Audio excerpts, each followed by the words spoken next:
Hello, everyone. My name is Mike. I'm a physical therapist and your host of the Health Me podcast. Thanks for tuning in, and remember to leave a like and subscribe so you don't miss any updates.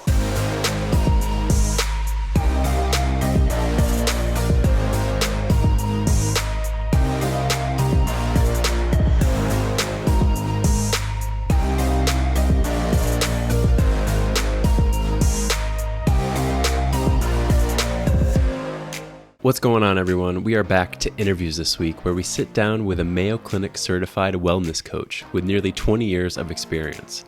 He has been the sole owner and creator of Rise and Thrive Wellness Coaching, and he is here today to teach you everything he knows about human behavior, wellness, and habit formation. During our conversation, my guest and I will discuss important principles he has developed to help others with their lives and learn more about the important role of actually becoming a wellness coach. This led us into some interesting points of why people fail and how letting some of his clients fail on purpose is one of the best ways to actually adopting a new habit. Building off of this idea, we will cover some of the psychological barriers that exist and how you can overcome some of these obstacles so you can live a much better and healthier life. Overall, our episode this week is all about how wellness coaches serve a vital role within the healthcare space.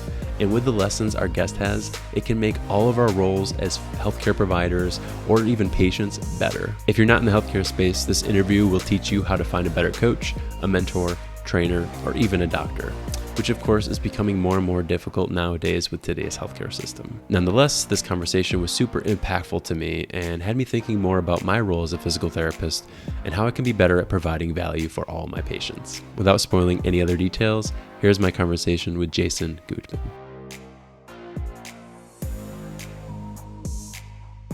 As a wellness coach, one of the things that you're constantly working on is with people is to help them live a healthier lifestyle. But more recently, like the idea or the definition of healthy has kind of changed. So in your perspective, I kind of want to start today with what does it mean to be a healthy person from your perspective?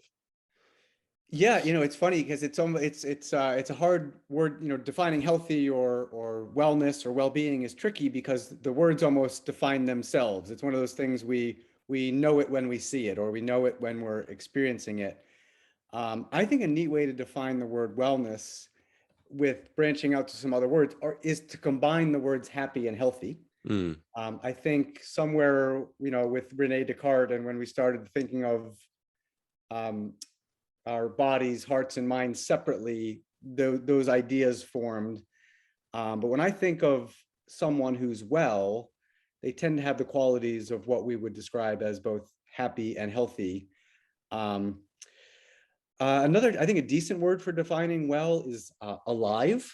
Um, I think when we become unwell or sick, we experience life as though we're a little less alive, smaller, muted, um, those kinds of things. Would you define wellness? Would you define wellness and healthy as the same word? I mean, it seems like you're kind of using them interchangeably as a way to define them. And would you say like wellness and healthy are kind of the same and can be used in a way that it can describe your own life, or uses as a metric to define your own life? It's a great question, and I don't think that I think language is fascinating because the words we use and don't use is emblematic of the concepts we understand or don't understand, or that we not just understand intellectually, but the ways we live or don't live.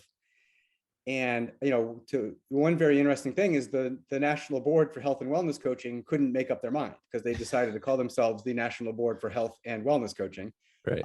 So I suppose that either implies that they're two different things because there's an and between them, or it implies, I think what it really implies is that they couldn't decide on one or the other. And in practice, if you meet someone today and they call themselves a health coach, and you meet someone today like myself who calls himself a wellness coach, they're probably doing the same kind of things.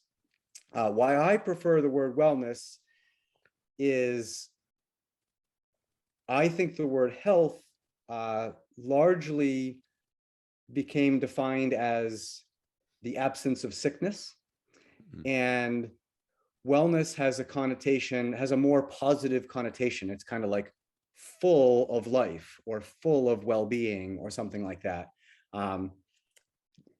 I'm torn on how much of this is semantics and in my, not in our conversation, in my own philosophizing about this, and how much is important. But I think that's an important distinction. I think there's definitely an idea, especially if we go back a generation or two or three, that we just live our lives and we're not really that aware of our well-being. And we hope we don't get sick. And at some point, if we do get sick, we turn to a physician who will treat us. And I think the word health is a lot in there. Like, I have my health, or I lost my health. And something in the word wellness implies some more agency, or some more empowerment. And this is a quality that I can actively cultivate for myself, or something like that. Well, I wanted to ask that question just for the simple fact of not just to, go on this rabbit hole of like philosophical differences between healthy and wellness and so on. It was more just to kind of get, your perspective as a wellness coach, right? Like, in order to be a wellness coach, you have to implement a set of principles to people, right? Like, you have to establish this new norm for somebody who's coming to you with questions on how to establish a foundation with wellness and health, and, how, and be able to understand like where you're coming from, right? Because if you're just throwing out like little useful tips, it's like, they can take it with a grain of salt. But if you say like, these are some principles of like how to live a healthier lifestyle, and if you come from this perspective of understanding like, this is what I believe a healthy lifestyle is, I can imagine that it makes your job a little bit easier, where you have these foundational principles you can always go back to reference, and hopefully help your client succeed and live a healthier or have a better well-being, so to speak. And would you agree with that? And have you tried to implement these principles with helping your clients? So that's a good question, Mike. And I'm going to add a twist to this story, because one way that we work as wellness coaches, and what I mean by we would be board certified, and then being board certified means you've taken an accredited program. The sort of central thrust of our training is a modality called motivational interviewing. And it's largely based on not telling people what to do. And so this could sound somewhat chaotic, and we can get into details, but I would actually say that it in some ways it makes coaching someone easier. Is that essentially I allow each of my clients to define for themselves what wellness is. I'll ask that in my intake questionnaires. What does wellness mean to you? We'll definitely, we'll talk about that a lot in early conversations together. And I think it's fair to speak for the field, and not just myself, but we really take that perspective that it's very important to let each individual client define wellness for themselves. And at what point do you take the reins and be like, this might not be a healthy lifestyle? Not to say like there's like wrong in thinking that, right? But like, perhaps their idea of like what healthy isn't, not, I don't even want to say correct, because that might not even be the right word, but perhaps Sure. They're being led astray by somebody that they're looking at as like what their idea of healthy is, or maybe that they think that the path to that is completely wrong. And like, how do you navigate those scenarios? Yeah, well, there's a couple of rich things in your question. So one is we, part of our code of ethics is staying within our scope of practice. And so we're actually not allowed to give advice in realms that we don't also have additional authority to do so. So I'm certified as a nutritionist and an exercise physiologist, so I can give advice in those realms. Not all wellness can, but some wellness coaches are nurses. Some wellness coaches are physical therapists. Some wellness coaches are therapists. So keeping that as a background is that there are some firm limits there that we have to follow ethically and even legally. Now, that said, it's an obligation of a wellness coach if someone is doing something that the wellness coach perceives to be harmful, to bring it to the client's attention while continuing to stay in the scope of practice. An example would be if someone brought up something that I perceive to be potentially dangerous to them, but I think a great example is more the purview of a physical therapist. I wouldn't say, I don't think you should do that physical therapy exercise. I think you should do this physical therapy exercise. I would say, do you think it might be a good time to check back in with your physical therapist? So I definitely can steer people away from overt, dangerous paths. And that often involves steering them toward a physical therapist, a physician, another medical or wellness professional. And then another part of my answer to your question would be that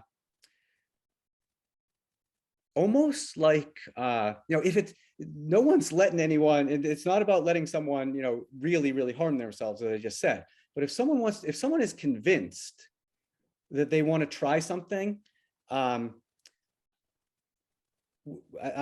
give them a little rope. I'll give them a little leash to try that. Let's make that tangible an example. What if someone tells me, I'm convinced I only need 4 hours of sleep a night? Now, I think you and I would both agree that's not true for at least 99% of people on Earth. But the way I might frame that conversation, if they're absolutely convinced that that's what they want to do, so they're leaving a wellness session and they say, I'm gonna drink 75 ounces of water every day. I'm gonna go for a 45-minute walk every day, and maybe a few other things on their action plan, and I'm gonna get 4 hours of sleep a night. Then we frame that as this next week or 2 weeks is an experiment, and when you come back, we're gonna see how you're feeling, and we'll go from there. My hope is that if that's true, that getting 4 hours of sleep is inadequate for that person, that in the context of a coach-client relationship, they're going to come to see that by themselves. So without me sort of correcting it right away, what would work much better from a behavior change perspective is for them to come in, that's 2 weeks later, and say, I'm feeling better from drinking water and eating better and moving my body, but I'm noticing that I'm tired. Now, if they notice it, and then I say, what are some things you think you might want to do to address your fatigue? And then they say, I think I might have been wrong. I think I could use a little more sleep. Them discovering that themselves and them deciding to do that is so much more powerful than me telling them what to do right off the bat. Does that make some sense?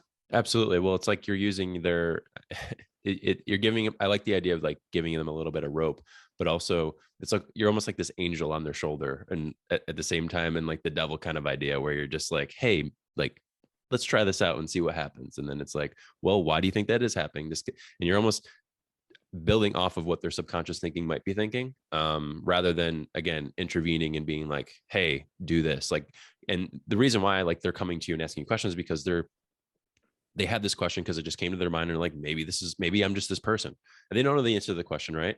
And you're just there to be like, well, let's figure it out. And it's not like it's harming them, right? They probably would have done that anyway, and maybe you've done it even longer had you not had that conversation with them.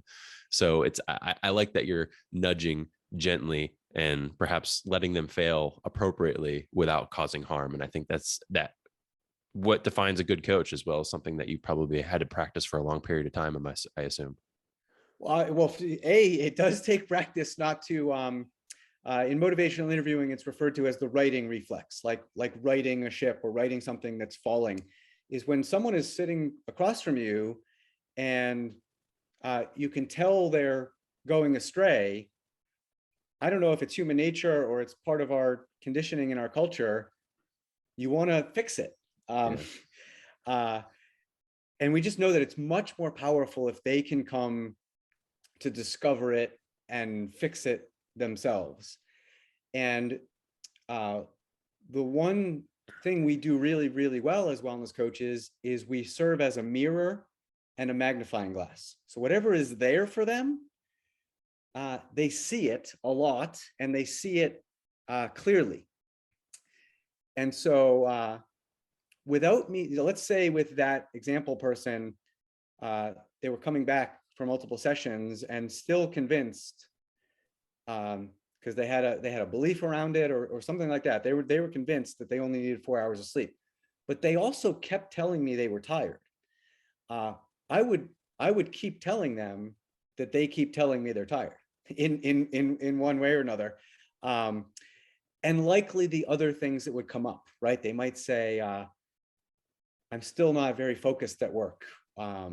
And the hope, and I see it play out, is that reflecting enough of these things, sooner or later, the person comes to see that they want to do something differently, and then we have a conversation about what they could do differently. Now, I think this is a good example to keep playing on a little bit, because in something like sleep, drinking water, these sort of basic elements that don't need to be the purview of a medical profession, are commonly talked about in wellness coaching. And one way we do this is we call it elicit, provide, elicit. So instead of going straight to providing or prescribing what to do, we ask them, we elicit from them, what are your best ideas? So almost like we're gathering ideas on a table and say, what are your ideas for solving this fatigue challenge? And then let them throw their ideas. Then I would always ask permission and say, is it okay with you if I share some ideas, and then I share my ideas, and then we elicit again? So then I would say, from all of these ideas, which one of these or which couple of these do you want to try next week? So I'm sharing expertise, but still letting them be in the driver's seat and letting them choose how they're going to live their lives. Does that make some sense? No, absolutely. I do that with physical therapy. I mean, Okay. something that I try to do is just be like, or ask patients, especially if they're a first time patient of mine, I'll say, what do you believe is going to allow you to have success or be successful to allow you to achieve your goals? And, some people are like, I don't know, like, I'm here to see you. That's why, and that's completely okay.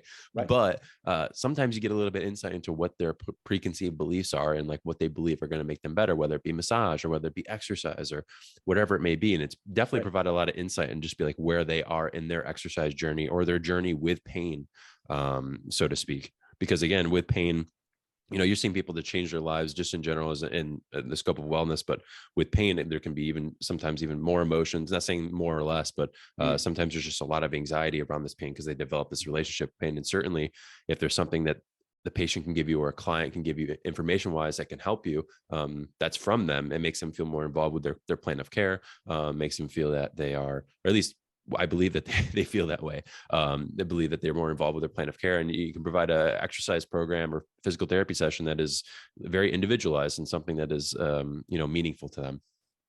That's right. There's a good quote. I'm going to forget exactly who to attribute it to. I have half of his name in my mind, so I'm not going to share it and mess it up. But it's something like, people tend to resist that which is imposed on them. People tend to embrace that which they help to create. Something like that. And that helping to create it is huge. It's something I do a ton. It's the person's, after each session, I'll make a wellness plan for each person, but I put it in their words. So it's not, so if the action plan will say, I'll drink 70 ounces of water a day. So it reads different than Jason is telling me to drink 70 ounces of water a day. Mm-hmm. And I think that it really helps a person feel like it's theirs. And the analogy I sometimes share with people is the common one of, people take care of cars better when they own them as opposed to leasing them, because it's theirs. No, that's a great point. And I wanted to ask you more about this, about your clients more or less. What kind of clientele are you seeing? Like, I don't want to put this in a negative connotation, but perhaps I can imagine a lot of the time when someone comes to see you as a wellness coach, or maybe I'm wrong in thinking this, that a lot of these people have exhausted a lot of options already. And they've already have tried the diet, or they've seen a physician, or they've gone to, a friend or somebody just to try to help them out. And are a lot of these people who you're seeing kind of at their wits end and they're just looking for something, or are you kind of getting a vast array of people who are just like, hey, I'm just trying to get back into this, or they didn't want to change it because maybe they have a new diagnosis of diabetes, I suppose? Like, what kind of clients are you seeing to help? Yeah, I think there's two ways to answer that. One is that the new diagnosis kind of thing is big. So blood sugar going in the wrong direction, blood pressure going in the wrong direction, blood cholesterol levels going in the wrong direction. Tangled in there is usually a conversation of weight on some level. So it's funny, I'd say when talking to other wellness coaches that my niche is boring, in the sense that it's 40 or 50% of people in the United States. It's not people with a rare challenge. But the second part of my answer is that it is people that have come to see in their own way that really two things aren't getting the job done for them: information and willpower. Meaning they've tried their hardest and they're not getting it done. A physician, a nutritionist, an exercise physiologist, other people have given them information, and that's not getting the job done. And they're intrigued at this idea that wellness coaches work on the level of behavior change and habit formation, and they want to see what that's all about. Interesting. So a lot of the time you're not seeing people who are just like generally like, I don't know, I haven't been fit lately, or like I haven't been eating well lately, and let me go and seek out a wellness coach. Is that just because that perhaps wellness coaches isn't known? Like, do people not know about wellness coaches? I guess, like, how is that? How I have you think seen it's a, how have you seen the progression of that? yeah, I think that's a part of it. I think fitness training has done a great job in the last 20 or 30 years of becoming recognized. Dietitians are more integrated in the healthcare system. So people will go to those places, I think, just more commonly. I think is part of the answer. Your wellness coaching is still getting known. That the national board started, I think, in 2013. We don't take insurance yet. We're on the way to that. So I think that's a factor.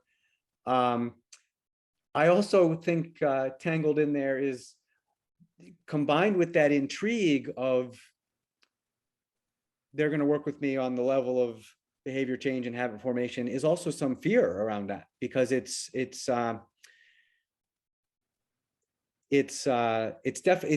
clearly sounds different than a quick fix. I think it sounds like I'm going to have to put some work into this, and that's true. You can really think of a relationship between a wellness coach and a client as a collaboration, as an allyship, and they're meeting in the middle.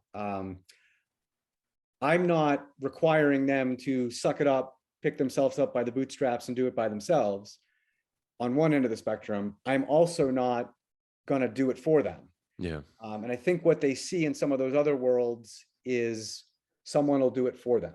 I mean, people come to me every week and say, if you tell me exactly what to do, I'll do it. And I have a conversation with them about, that's not how I work. And then I have a conversation about how I work. And I would say for some percentage of those people, they still want to just be told what to do.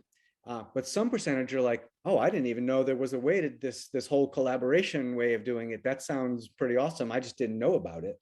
I'd like to give that a try. Well, where do people get this fear from? You mentioned people have this fear of, was it fear about exercise or fear about wellness? I guess, like, where I think the fear is sort of like having to do the work. And I don't mean like, yeah, I mean, at some level, I do mean the exercise and the meal planning and food shopping and meal prepping and these kinds of things, but also the sort of the work of transformation, becoming a different person, really, because what's in the sort of tell me what to do idea is this is temporary. I'm on a diet, right? There's a plan I'm going to follow, but basically I'm going to get to stay the same person. I'm going to follow this plan until I achieve an outcome, but I'm going to stay the same person. But if someone is at a point in their life when they know they want to and need to really transform their self-care habits, essentially, whether they can put this language to it or not, what they're realizing they need to do is become a different person, live in a different way. And not to be too dramatic, but I've heard that described as a mini death, involving it's a mini grieving process. It's a dying of our previous identity. That's a big deal. And I think that's like a lot of big things in life, that's both exciting and daunting. Well, why do you feel like we have this fear, or this inability to let go of who we were in the past? Is it just because that the self enjoys being where we at, and that there's no challenges, things are easy? Is this a mind thing? Do you think it stems from maybe just a way of that we've evolved where we like consistency in our life? I guess, like, where do you think that stems from? Not to get too philosophical here, but No, it's an interesting I think point. it's an interesting philosophical question. I think there's a couple of ways to start answering it. One is that, yeah, we are creatures of habit, and in that sense, we live in grooves, right? And there are grooves in our brain and neural networks, and those serve an important purpose. They make life a lot easier. If we had no habits, we would wake up every day with unlimited choices of what we could do, what we could say, who we could spend time with. It would be overwhelming. It would be complete sensory, emotional, every kind of overload we could experience. So it's an undoing. And so I think you can almost answer that on almost like a pure biological level. It takes energy. It takes energy to start to break up the previous pattern and form the new pattern. Now, once you're formed the new pattern, it too is a habit, and it is just as easy as the previous habit. But the change part is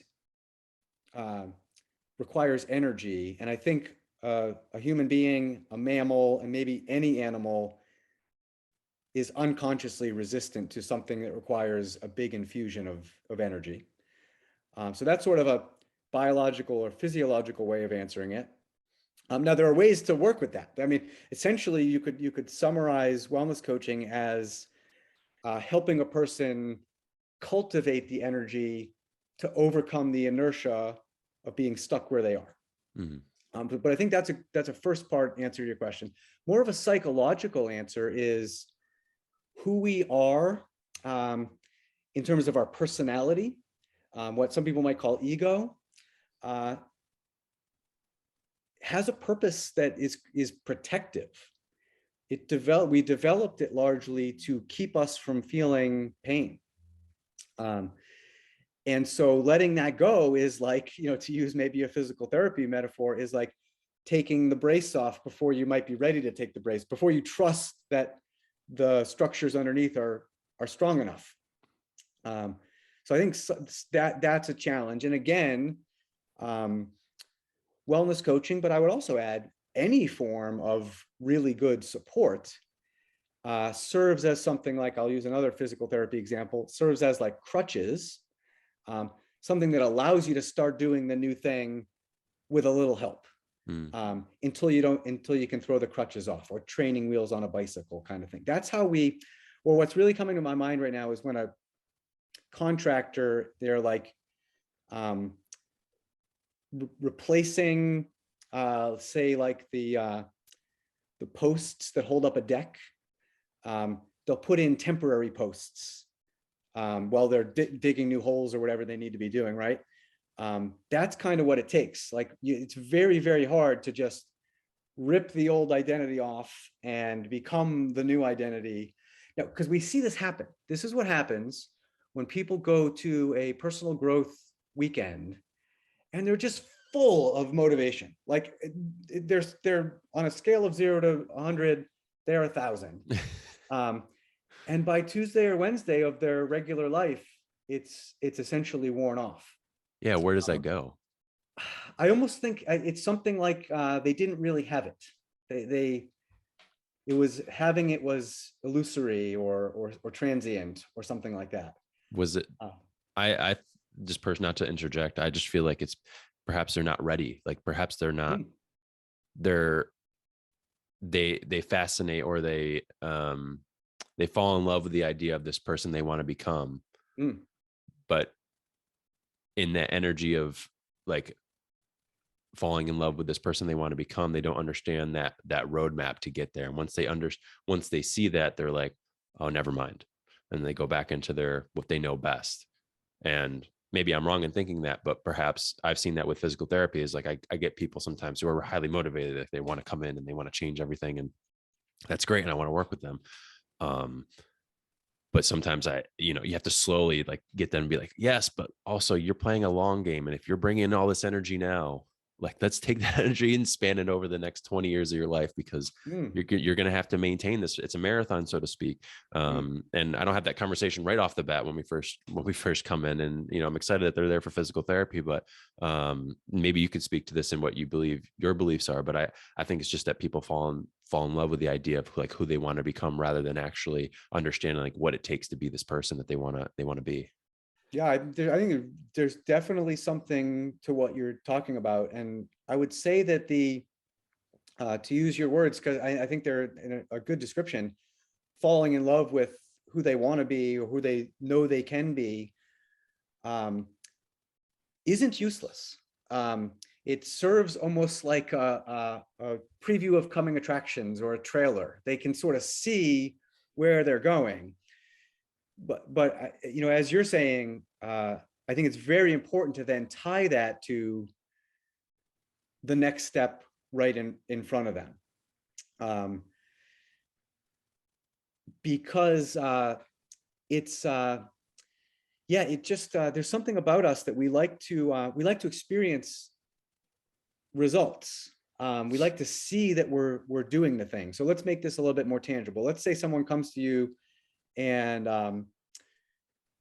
they have a they have a back injury, and let's say they haven't even really exercised in the last 3 or 4 years, but their brother uh, has done Ironman triathlons, and they've decided that the way they're going to get themselves motivated to overcome their back pain is they're going to commit to doing an Ironman triathlon. Could be very useful because now they've got this jolt of start energy. Like I want to do what my brother, I can do what my brother did. I can come back from this injury and I'm going to do that. Um, but if what's going to keep them going is to go out on their first walk or their first walk run and see that, come in and tell you, I walked for 20 minutes and I ran for 30 seconds 3 times. It's the first time I've run since high school. That's going to, that's paradoxically, to people who might be listening, that's more exciting than the dream of doing the Ironman, because the dream is still a dream. Mm. The actually running for 2.5 minutes is running for more than they've run in the last 5 or 10 years, and it's palpable and it's real, and that's important. Yeah, I recently interviewed Josh Bonatol. He helped to co-found Future Performance Coaching, and he something that stuck out to me during our interview, and I kind of highlighted that on social media as well, is you can't improve a habit if the habit's not even formed. Um, and I think that to be extremely true is like, if you're not running already, like you can't improve your running and like get to the goal that you want if you haven't even started running yet. And so have you tried to implement that idea as well with like changing the way people are doing things? So for instance, if they come in and they're like, I want to change my diet, like I want to be doing X, Y, and Z, and it's like, okay, well, like you're not even a diet, but you haven't even changed the way you've looked at food, or you haven't even thought about what that looks like on a day-to-day basis. Let's start there. And is that what you're trying to implement or interject in these people's lives? Absolutely, and I think that's a great example, because it's another area where people do this. They are sort of not thinking about how they're eating, and then they flip a switch and decide it's time to do better, and they come to me or someone like me and they say, starting tomorrow, no coffee, no sugar, no wine. It's like, 180-degree different direction. Uh, and it's just too much too soon. And what I will share with someone, and you might have, I share this periodically on social media. It's not mine. It's a common picture that's out there. It's two ladders up a wall. So imagine they're 50 feet tall and they're about 10 feet apart. And there's a person on the left ladder and there's a person on the right ladder. So the person on the right, the ladder on the right, the rungs are about 10 feet apart. So the person on the right is standing on the ground trying to reach the first rung. The person on the left, the ladder on the left, the rungs are about a foot apart. The person's 3/4 of the way up it. They're excited and they're smiling. And I almost don't need to say anything about it, right? Because, well, if we had the picture, I wouldn't, because it's a picture worth 1,000 words. So if my description was good, people will get the idea. But what's going on here is when a person is reaching for that huge step, they end up experiencing something like flailing or floundering. And the default self-talk becomes something like, I failed again. It's not the right time to do this. I'm not ready. They're both going to the Ironman or the excellent way of eating.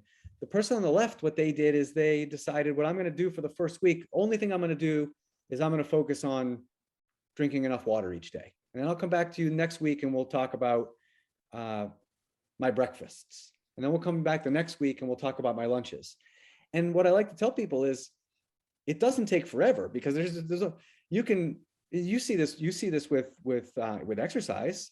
People can go from not running at all to doing something fairly darn significant, like running a 5K in 12 weeks. And that's a significant transformation, but they don't do it by going out and running 2 miles in the first week if they haven't been running at all. Yeah, this is an important component of wellness coaching, and we often refer to it as self-efficacy. So a person catching themselves succeeding is huge. And this could sound like a trick, but the simplest way to help someone set someone up to catch themselves succeeding is to give them a small goal.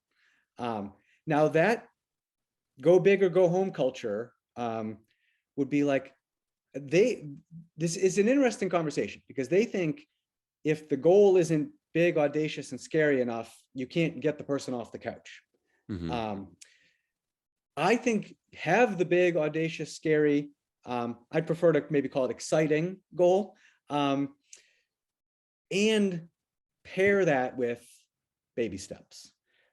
You can talk about, if you're working with someone and they're doing a Couch to 5K kind of program, you can be talking with them about that Ironman they want to do throughout this you can be infusing that dream or vision into the process, while also giving them the chance to do small things, succeed at them. And essentially in this conversation of forming a new identity, like, shedding a skin and literally becoming someone different, that taking small steps makes that process digestible. It makes it, we can acclimate, right? I'm becoming a runner. I didn't snap my fingers and I am a runner, something like that. No, absolutely. And I know we're kind of talking at like a 30,000 foot view, and we're getting the philosophical difference or philosophical thought process behind habit change and being able to identify, where we need to go. And the other part of this is the self, right? The person, like who they are as an individual. For me, I know when I always relate this back to like when I first started mountain biking. My friends took me on this like black diamond trail and I got my butt kicked. And but because I got my butt kicked and I saw the gap of like where I was to where I needed to go, I was like, I'm going to work on this. Like I can see like how bad I am. Right. Mm-hmm. And I'm doing it with golf now too. But again, for other people, I'm like, all right, this isn't for me. This wasn't fun. And so how much does the person play a part in identifying like how they're going to progress and like what specific goals you want to give them to start out with? I think that's a great question. I think a person's individual nature, temperament, personality is huge. I think your specific example is interesting because it pointed out something in myself that um, I enjoy that too. I enjoy sort of seeing what something's like and then having the chance to maybe like reverse engineer it. Like I can see what kind of skills I need to learn to do that thing. Um, there are other people, certainly, I think, using the same example, that would have done the Black Diamond Trail and then said, "I'm never mountain biking again." Yeah. Like it was terrifying. Like I think we both probably know people like that who, Yes. like, and yes, knowing that about someone and knowing which way to guide them, I think is really important. And I'll say with my clients, that's something that we learn at the beginning, but then it's something you learn more and more and more with more time. Uh, and I'm always tying that back, essentially who a person is, tying that back to the new things they're learning. Because in weeks 3 to 6, they might be focused on nutrition. In weeks 9 to 12, they might be focused on exercise. And I'll put in a big reminder and say, hey, remember when you tried to bite off a little bit too much with nutrition, you ended up feeling really frustrated. Do you think that might be happening? It was something like that at play with why you're frustrated with swimming right now. Mm. And then, they'll say, yeah, maybe I should take a lesson instead of trying to do it myself. Because when I took a cooking class, that really helped, or something like that. So yeah, helping a person, that's part of that mirror magnifying glass, is helping a person see who they are. Yeah, see what their strengths are, see what their values are, see what their even personality traits are. And it's certainly the value of a coach, right? Like without it, we like to think that, even myself, like I've been the biggest proponent ever to trying to feel like I can do it all. I'm the person to do it. And like, I'm going to figure it out. Right. And then all of a sudden you do wake up one day or you figure it out. You're like, I'm not, I can't be everything, or, I need someone else to like show me the right way to go. And do you think that people in general would really benefit, or at least a lot of people in America would benefit from just seeing a wellness coach, whether it be for one session, just to be like, hey, this is what I've been thinking. Should I go in this direction, or should I go in this direction? Or do you feel like wellness coaches is kind of there for the individual who's going through a point in their life where they have a diagnosis and things that we've talked about before? It's a good question. I think clearly clearly I'm coming from a biased direction, right? But I would say yes, that I would go beyond wellness coaching. I think most people would benefit from a conversation with a wellness coach at some point in their lives. I think most people would benefit from a conversation with more broadly a coach who could do the kind of things I'm talking about in that goes into many different areas of life, but that doing the key thing that you seem to be talking about, which is helping us see what we might not be able to see on our own. And it's a unique thing about being a person is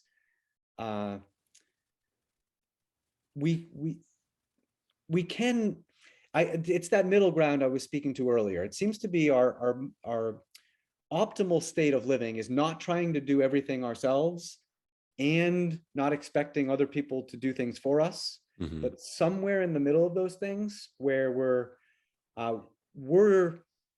bringing the initial desire, but we're essentially borrowing some guidance, some support, some specific expertise to help us do it better.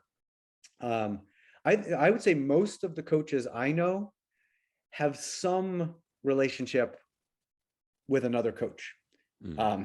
meaning they either have a professional coach that they see on some sort of a basis, or and I have both of the. I have that, and one of my good friends is a coach, and we have a set time when we get together, and we're not just hanging out. We devote like the first half of the time to me coaching him, and the second half of the time to him coaching me. And well, I think it's extra. I feel this even more so doing a lot of coaching. It feels really, really, really good to be coached. Mm. It's it's being seen and witnessed and understood. It's being encouraged. It's being challenged. Things that we can do a solid job of with ourselves, but that it is really helpful to have someone else helping us with. Absolutely. And I found that to be true as well on all fronts. And I think coaching is always, well, just in the idea of healthcare, I think people need to understand how to be a coach, right? Like it's not just go and seek out a coach, right? It's like healthcare providers also need to be better at understanding some of these principles that we're discussing as well, because ultimately, in the end of the day, and more broadly, healthcare providers are coaches in their respected fields.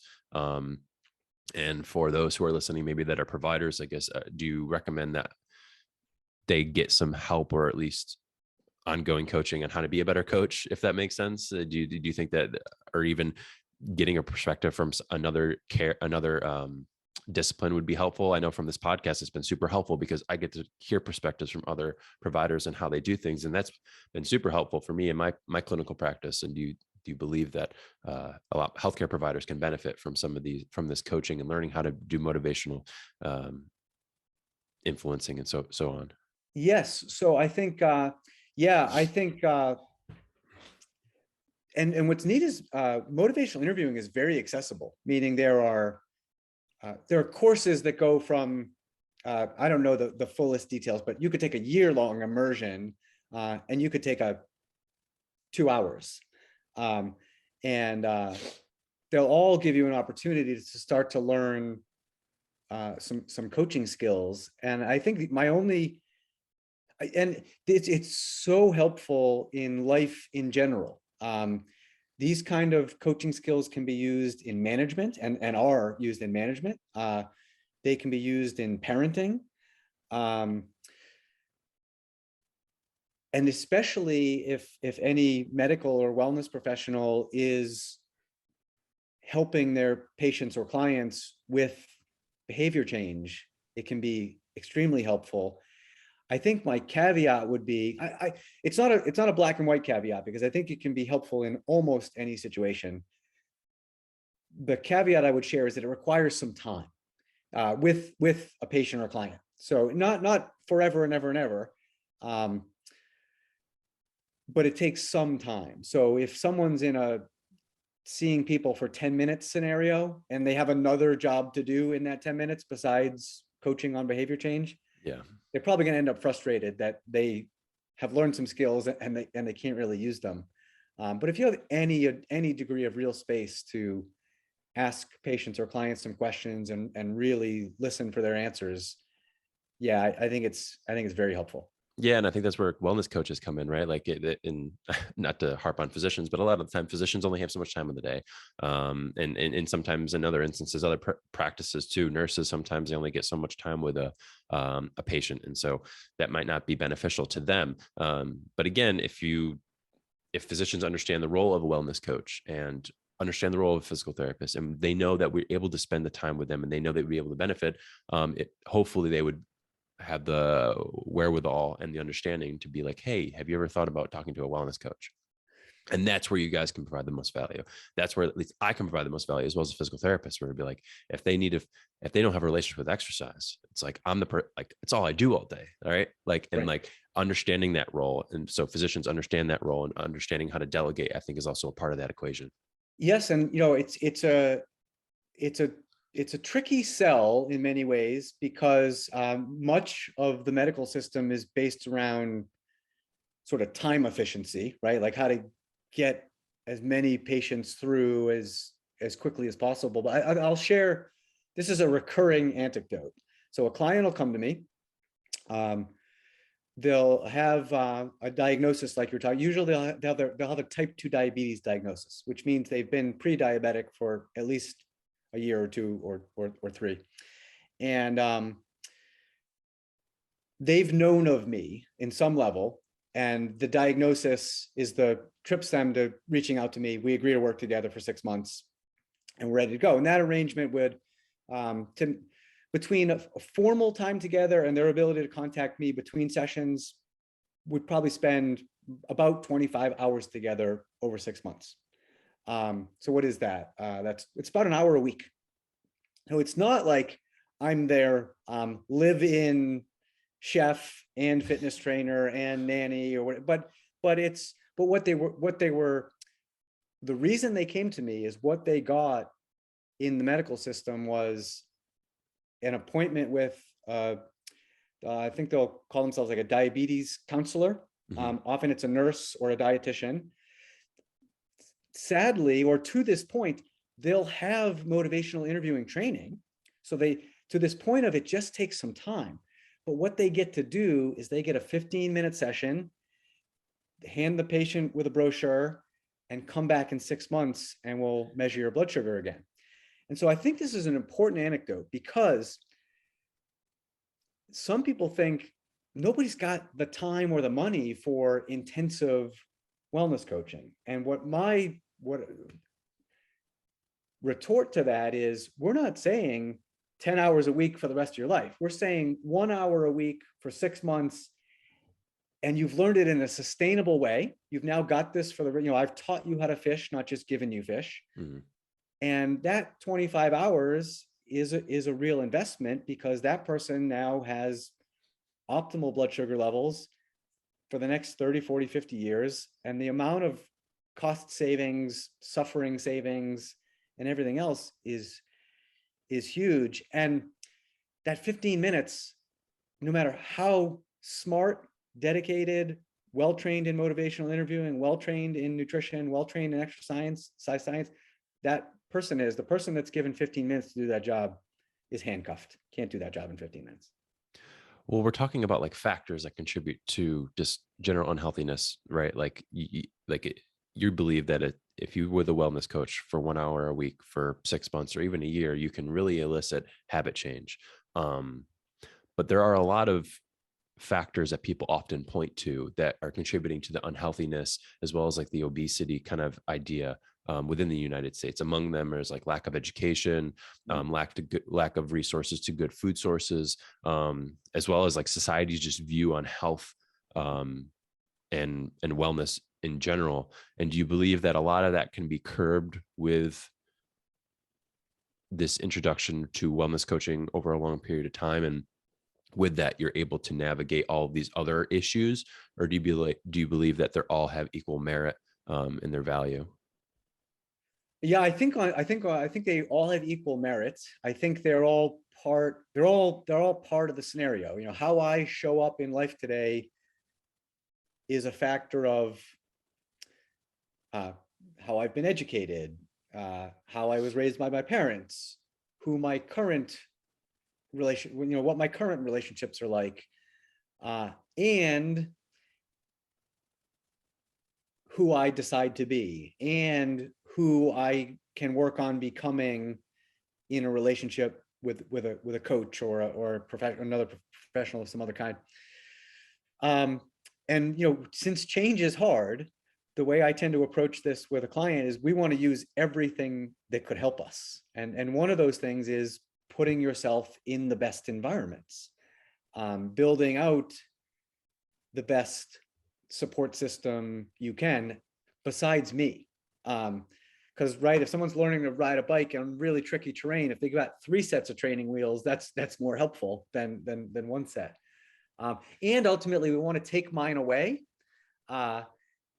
But if it's people in their, it's their friends, it's their family members that become their walking partner or their meal prep partner, that's going to be something that helps them sustain this. So I think the way I would answer this is, it's all true. The more important question is, how do we influence it? And I think we can influence it in different levels. But I guess it's important for us as an individual to answer that question. So in my work week, with the amount of time and energy I have, what I can best do is help about 15 individuals discover their values, discover their interests and strengths, and start to create a better environment around them. Other people's job are to influence the education system. Other people's job are to influence the hospital system. Other people's job are to get involved in politics on these kinds of issues. Hmm. I think ultimately they'll all help. It's almost like a holarchy. You know how like a cell builds cells, make tissue, make organs, make organisms. Yeah. So if you make the organism healthier, you make the cells healthier. If you make the cells healthier, you make the organism healthier. So I think any way in is helpful, and I think we all have different strengths and interests in how we can go about doing that. Yeah, I love that idea. And it's not yes, it's yes and right. Like it's like let's do all of that, right? Like it's work on all those things. All those things are really important. And if need be, we have people such as yourself who are able to at least put people in better scenarios to make the better decision, to make better choices, and to live better lives. And ultimately, hopefully, those people are just self-motivated, or at least the doctors. Well, actually, let me ask you that question. Do you think it's more of a responsibility on the doctor to be able to identify if this person needs help, or do you think it's responsibility on the individual, or do you think it's kind of a yes and answer? I think I will firmly go with the yes and. Yeah. Yeah. Well, because I think it's an unfortunate. I'll say this again because I'm just think about my parents and my grandparents. I think medicine got so good that people put a lot of trust in it, to the point where they put away some of their agency with regard to their well-being. They really were like, my doctor will take care of me. Yeah. And I think that's important to have relationships with professionals that you really trust and that have an expertise that you don't have. But I actually heard a gentleman say this morning in a different conversation. Even a surgeon doesn't take out their own appendix, right? You'd like to hope, right? Right, that's right. And and I think that the second part of the equation is happening automatically because of how overwhelmed the medical system is. You hear people talk about being your own advocate. Mm-hmm. I think this idea of being your own advocate is the reemergence of that personal agency into the equation, and we can do so much more in a pair or a team if everyone's bringing their best to the situation. So I think it's a yes and. I wouldn't. I kind of wouldn't put anyone off the hook in that situation. No, I couldn't agree more. I think it's definitely something that we all have to work on individually, where we take more responsibility and being as healthy as possible with the resources we have available to us. But then also, as providers, we need to do our best to make sure that people have the tools to be successful, and make sure that they're able to live healthier lives. Because sometimes, again, some people just don't know, and that's completely okay. But one thing for me, that I like to try to implement with people, are non-negotiables. Maybe just one. And my non-negotiable with patients usually a lot of the time is like, you need to implement strength training. This is always something I say at the end, but you need to implement strength training in your life, like 1 to 2 times a week. I don't care what it is. It's just getting in the weight, getting some weights in your hand and doing a little bit more than what you're normally used to doing. And obviously having them come in for physical therapy sessions, it's showing them and changing their habits and making sure that they feel successful and are able to do that after discharge. And then I always relate the non-negotiable of strength training to like finance, like investing in the S&P 500 or investing in your retirement is something that is a non-negotiable. You should just be doing it consistently. I want to ask you the same question. What have you found to be a non-negotiable with some of your clients as a wellness coach? Wow, I'm going to admit that that's a hard question for me for 2 reasons. One, because of what we were speaking at the beginning of our conversation, is that I would usually turn it right to my client and help them over a number of weeks develop their own non-negotiables, Right. As long as they weren't, overtly harming themselves in some way. The second reason it's hard for me is even if I were answering that as an individual, it would be hard for me because I've come to understand wellness so holistically that it's very hard for me, like this, it's common, we both see it in social media. Hyperbole is common. And for example, like the saying, it's all about right? It's all about sleep. It's all about relationships. It's all about nutrition. And I can't sort of be intellectually honest with myself and agree with any of those statements. It's more of a yes and. All right, I think I sort of worked myself to an answer. My sort of non-negotiable would be something like always be self-aware, tuning in to who you are, tuning into what your needs are, and doing your best to meet those needs most of the time. So I kind of answered your question, and I kind of did. No, that's okay. And I don't like the hyperbole as well. I just think it's a good way for people to kind of think about like, I need to be getting to this idea, right? Like it doesn't need, and especially just in general as humans, we tend to lose strength over a long period of time. And that's why I make it such a non-negotiable in my head. I'm like, if people want to stay generally healthy, if they want to be able to, and even like life expectancy, some of the metrics for life expectancy is grip strength, and walking speed, and both those things are contributable to being more resilient and more strong. And so that's where I feel like that non-negotiable kind of stems from. And not that every single profession needs to have a non-negotiable, but I was curious to know what your thoughts were. No, and that was fun. And I will also say that, this is another yes and. I think that even what we're calling these, moments of hyperbole are helpful, almost in the way that having the big, audacious, scary, exciting dream is helpful, because it allows one to really lean into that realm and really get some mastery with it. And what I tend to see is how you do one thing is how you do anything. So if someone decides, the most important thing in my life right now, the most important thing in my well-being right now is sleep, and they sort of go crazy and researching it and buying some devices and doing all the things to create an optimal sleep environment. What they're doing is, for that period of time, is making sleep the biggest priority in their self-care. But what they're also doing is building the muscle of sort of going all in on their well-being. And then when they kind of get to the point where they see, I've sort of exhausted that realm and it's working, there's a very good chance that a spark lights, and now they say to themselves, the most important thing is hydration. Mm-hmm. And they start researching the difference between tap water and other kinds of water and electrolytes. And for 6 weeks, it's all about that for them. And then somewhere they land in a more balanced place where where it's yes and it's like, all of these things are important to me. Yeah, and it's all a part of the journey, right? If you don't have a coach and that you find energy in that, you're going to get to the answer eventually, which is just going to be like a little bit of everything. Like that's like, it's a little bit of change in the most important parts of your life is going to make the largest change. And I think that's kind of the overarching title of our conversation today, is understanding all of it and bringing it together. And in regards to just wellness coaching, for people who may not understand or like know where to access, like where is the best way to access a wellness coach, and how can people find a coach that's right for them?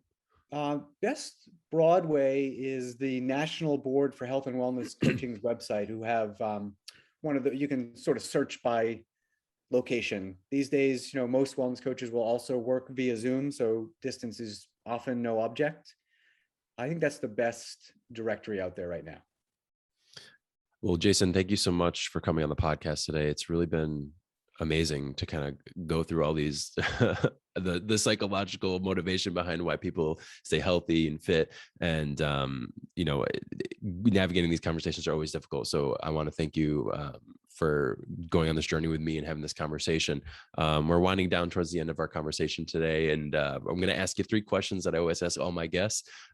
First question is going to be, if you had the attention of everyone in the world for 30 seconds, what would you say? I think I'd ask a question. And I think I'd ask something like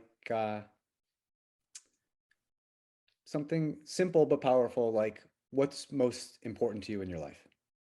Yeah, I like it. I like it a lot. Second question, what book do you recommend, whether you're reading now or in the past? Most interesting recent read, I think I can see it on my shelf right now. And I think you would find this interesting. It's A Hunter-Gatherer's Guide to the 21st Century. The co-authors, I think they are evolutionary biologists, I think is how they describe themselves. And it's both sort of academic. They're both academics and very practical. Every chapter ends with a sort of here's how to apply what we know in this realm, and it's some of the realms we've touched on today. It's exercise, nutrition, sleep, relationships. The fascinating read for anyone interested in well-being on some of these deeper levels. I'll have to check it out, and I'll put the link in the show notes as well. Last question: where can people find you, whether on social media or in person, and so on? Best place to find me right now is LinkedIn, which I think is where you and I first connected. That's where I have my most social media outreach, and I share about a half and half mix of wellness kind of content in terms of like nutrition, exercise, that kind of thing. And I'm increasingly sharing more content around behavior change and habit formation, and really trying to lead the way on us as a society having more conversations like the one you and I just had. Yes, and I want to thank you again for having this conversation. It was really a blast, and I'm looking forward to future conversations having with you. And again, thanks for coming on the podcast. Thanks, Mike. I appreciated talking with you.